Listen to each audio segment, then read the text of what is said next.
Hi, and welcome to CC Cycle 1, Week 15.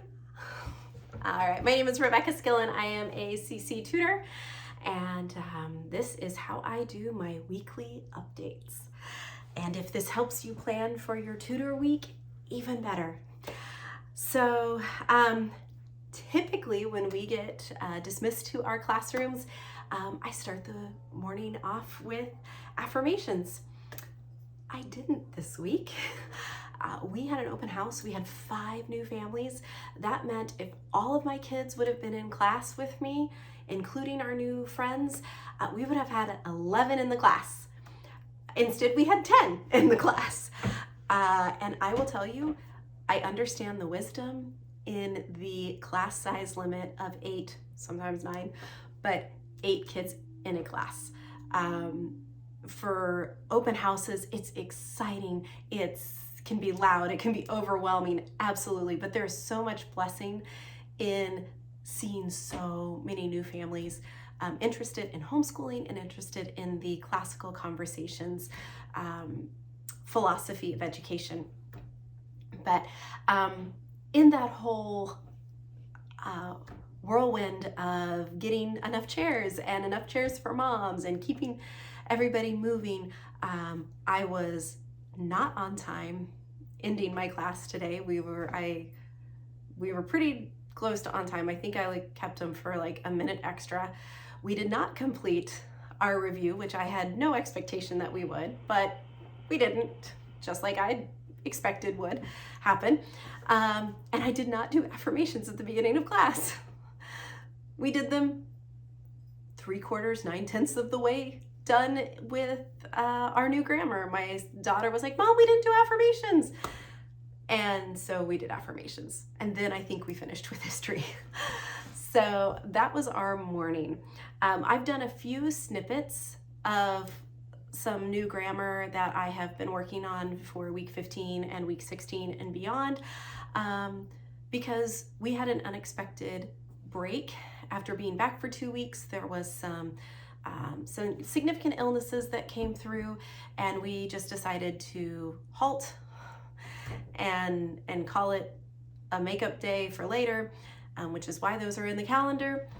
And we're ready to go this week with all of our families a little bit out of sync from the week before, and an open house all in one time. So it was a little crazy at times, I think, but you know what? I think there's beauty in imperfection and chaos, and I think it showed, I hope that it showed new families to homeschooling and just new families to our community that were real, and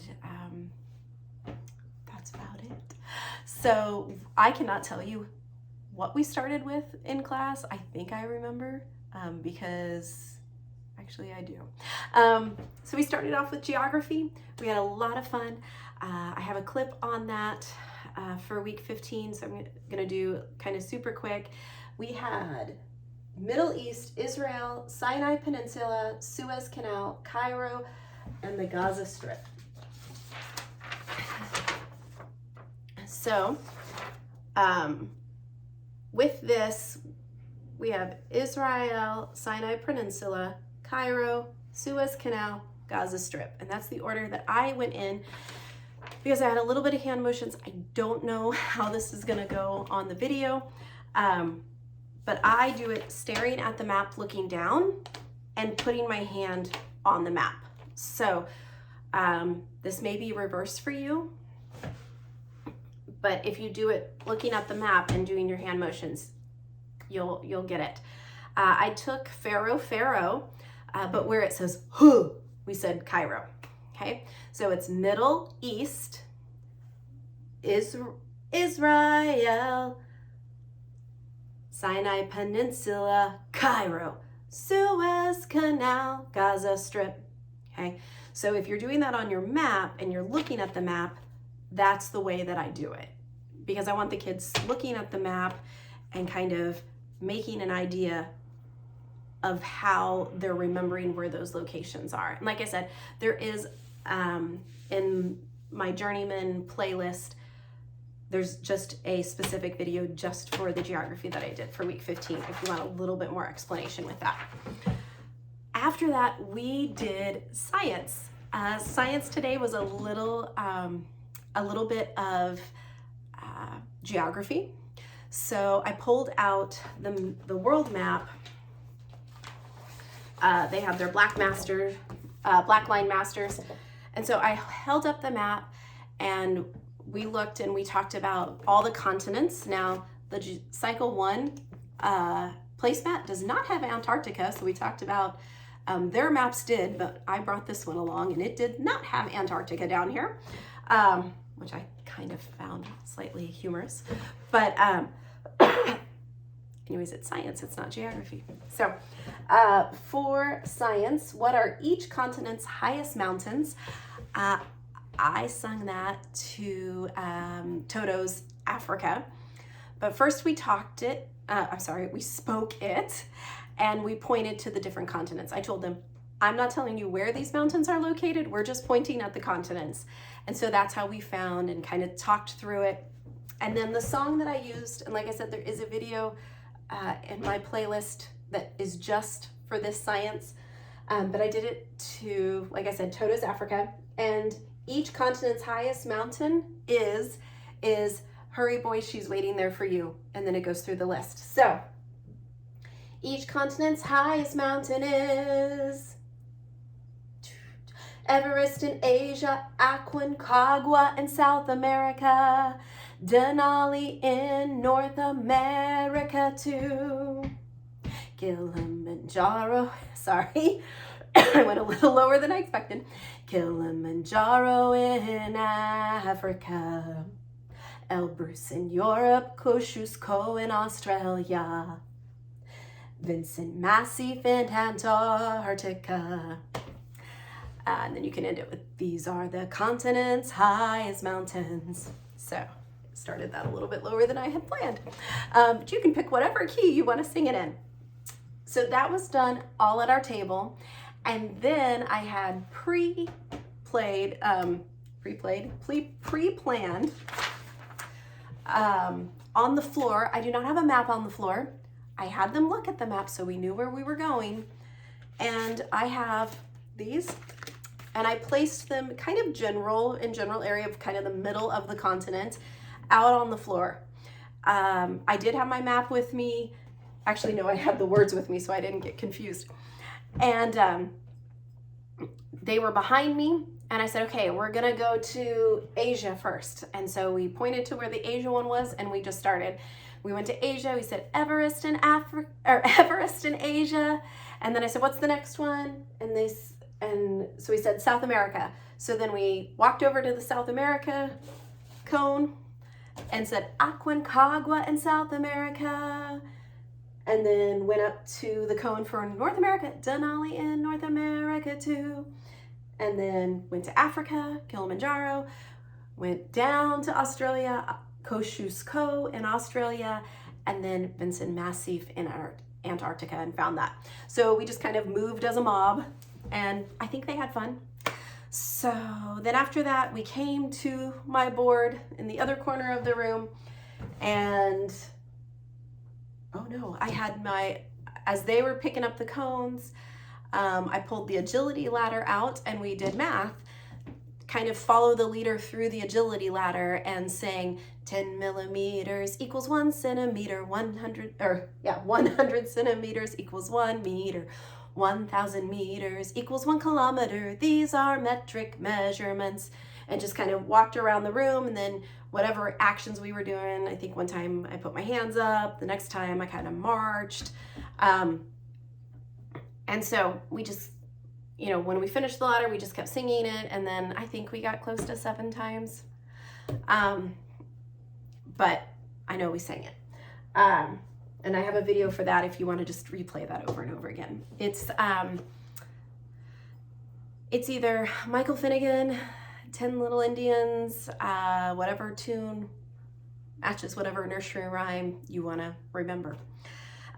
For helping verbs, we started because it's just easy to start with the definition. Helping verb helps another verb assert action, being, or existence. A helping verb makes so much sense. And then we just said do, does, did, do, does, did, do, does, did, do, does, did, do, does, did, do, does, did, do, does, did, do, does, did. And I know we said it 7 times at least. So next week we'll add has, have, had to that instead of singing do, does, did over and over again.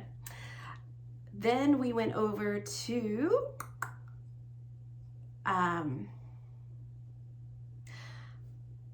we did noun declensions, first declensions, noun endings. I have some flashcards that have the singular and plural, nominative, genitive, dative, accusative, and ablative answers.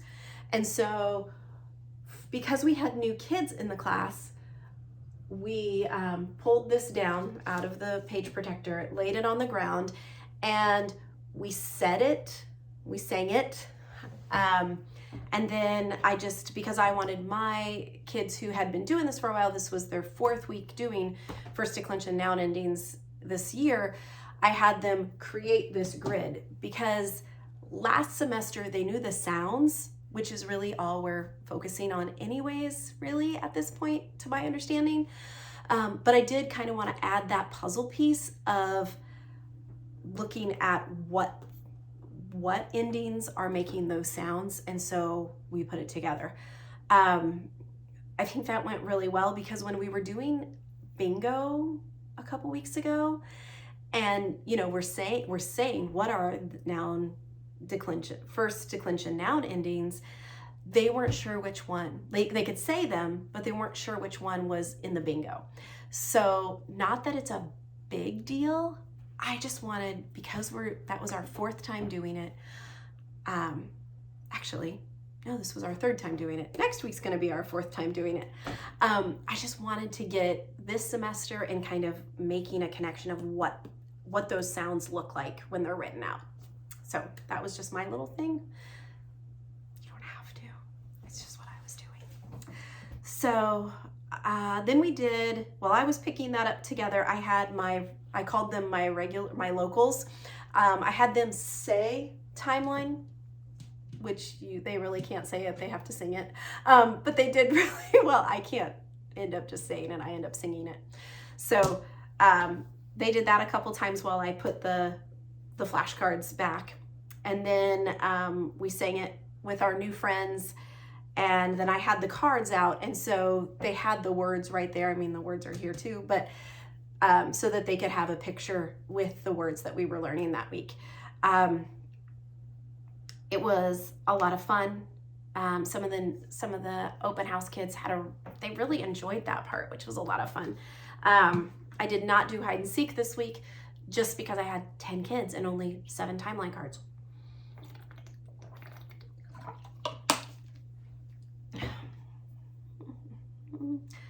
And we ended with tell me about Prince Henry of Portugal for history. I did show them some hand motions. I also told them that it's really difficult for me to do hand motions and sing at the same time. And so I completely understand if they don't want to do hand motions. I've really walked away from a lot of hand motions with singing this year because I realized it's hard for me. And if it's hard for me, it might be hard for them. It might be super easy for them. But I really have not gotten hung up on hand motions this year, and they seem to do well. So if hand motions are your thing, go for hand motions. I have found, I hope my husband heard my daughter screaming my name. They're getting ready for bath time. It's been a long day. So I just want to say, if you want to do hand motions, please do hand motions. If that's what you love, do it. If you don't, please do not feel guilty. Find something else to do instead of hand motions. But I did in the 1400s, Prince Henry, and in class I was like, I should probably do something here. I thought about doing Prince, which if you want to do that, Prince Henry of Portugal. And I was like, guys, this is a P, right? I can't remember. So Prince Henry of Portugal founded the School of Navigation, like you're doing the navigation wheel of a ship. His work advanced European exploration and trade, including the slave trade. So, including the slave trade. We did talk about before we sang the song that sometimes that history is not always happy, and that even though we sing songs about it, that doesn't mean that we are necessarily celebrating it. Mainly because I had new families in the room, and it might sound weird, us singing about the slave trade. So I just said, history is not always a beautiful thing, and we need to learn about history. And if it makes us uncomfortable, then let's dive deeper and learn about it. So that was our thing with history. At that point, I confirmed, we did this, we did this, we did this, we did this. And then that's when my daughter said, Mom, we didn't do affirmations. So she led us in affirmations, which goes a little something like this. It's right behind me. You probably can't read it. Affirmations: God loves me and he thinks that I'm amazing. I am kind and I am an encourager. Boom, boom, boom, boom. My mouth speaks kind words, my heart obeys and does what is right. My mind is smart and I love to learn. I will do my best. And then we always end with, does that mean our best, or what do I say? Does that mean that we're perfect? No, that means we do our best. And then my daughter always says, unless your best is perfect. And I'm like, that is not my expectation. So I just want a good attitude, willing to learn, and hopefully we continue to build on that sense of wonder. So that is that. We did science prints. This was a lot of fun, and I think I used up my full 30 minutes doing science, which I don't typically do. I usually get done in about 20 minutes and have 10 minutes to catch up on whatever time that we need to. Actually, stop. We did presentations first. We did new grammar presentations, which went fantastic. Wonderful, great questions and fantastic presentations. And then we went into science. And I did not catch up on my time in science. But we had a wonderful conversation. The kids, I had brought some books in to show them fossils, to talk to them about fossils. And then this was my daughter's. Both my kids chose spiral seashells. There was lots of different seashells in each baggie.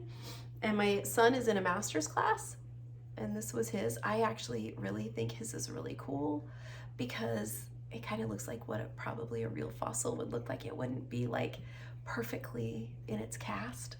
Like you might see some other bumps and stuff, but I just thought that was really cool. It probably does not do any justice on the camera there with this bright light. But they turned out really cool, and I thought it was so cool that we ended up doing prints on a day that we had an open house. That wasn't the plan. Our plan was to do an open house for week 16. But this was so cool because they got to take this home and they could talk about it. So I hope that was a good experience for them. So then we did not do Angelico as our fine arts. We did Dur. And because we had plenty of styrofoam, and again, a really neat concept for them to do. I had a lot of fun. So this is Angelico. We're doing this one next week. This is who we did this week. Albrecht Dürer. His life is absolutely fantastic. He was a master of many, not just a jack of all trades. He was a master of many mediums in art, and that was fascinating. In our process for today, in our experience, we did his, I want to say wood carving, but I'm not sure if that's what it's actually called. His wood cutting.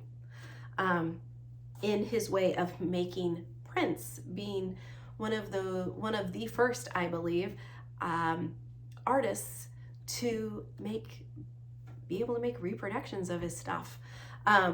So this one was mine, and I showed the kids, this was my styrofoam, wood cutting. And then this was my print, and I asked them if they saw anything different, because this was my print for tutor training that we did. And they noticed right away that the image was flipped. So we talked about if they wanted to do any type of writing, that they definitely needed to think about if they were okay with it being backwards, or if they wanted to do something where you could read it after the print. And I was looking on here to see the other thing that I talked to them about, and I don't see it on here, is his way of signing his pieces was with a capital A and then a capital D underneath the A. And so I talked to them about how would you make, how might you sign if you were just using your initials or using some sort of way to do that. I showed them what I use, which I did not realize that I was copying Durer, but I thought that was kind of neat. I was like, oh, well, that's what I do when I sign my paintings. This was my daughter's print, which I thought was really, really cute. And this is how it came out. We were really happy with these. We also talked about, because some of the kids were like, well, that's not exactly what I was going for. And we talked about how in any piece of art, but particularly in something like this, the first time around is going to be a learning process. And kind of, we just, usually in art, we reaffirm our affirmations, and that this is a learning process. This is a lifetime of learning. So a couple things that I forgot to mention was for science, again, I was using up time for them to soften up their clay. And I probably used a little bit longer time than I needed, but there was a great conversation going, I think, at least in my head there was. I used these two science cards. One is the types of rock and the parts of the geosphere. We kind of got a kick out of, do you think fossils are in the, we have the core, mantle, crust, biosphere, hydrosphere, and atmosphere. And I asked them, do you think there's fossils in the core? No. I said, why not? Well, they'd probably burn up. So we had some fun conversation with that. We talked about why are there fossils?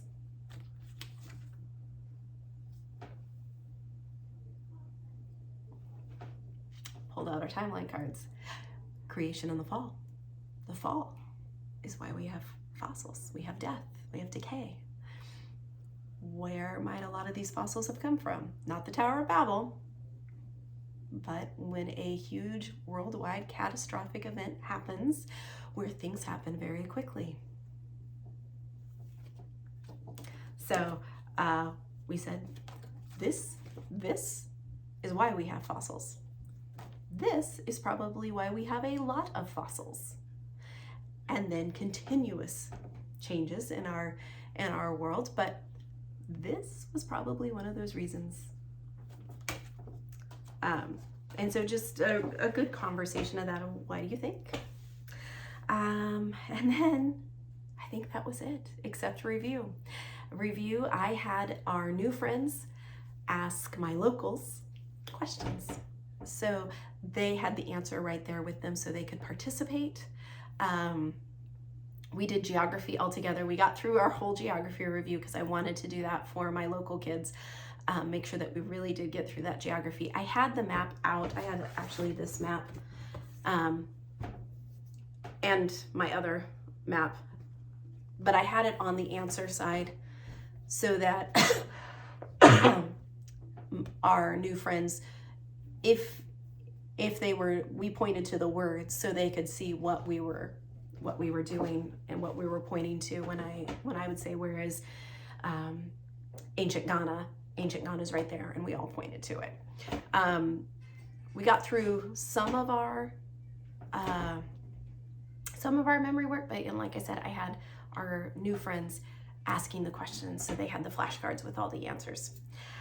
And that was our day. This is an extra long video, and I apologize for that.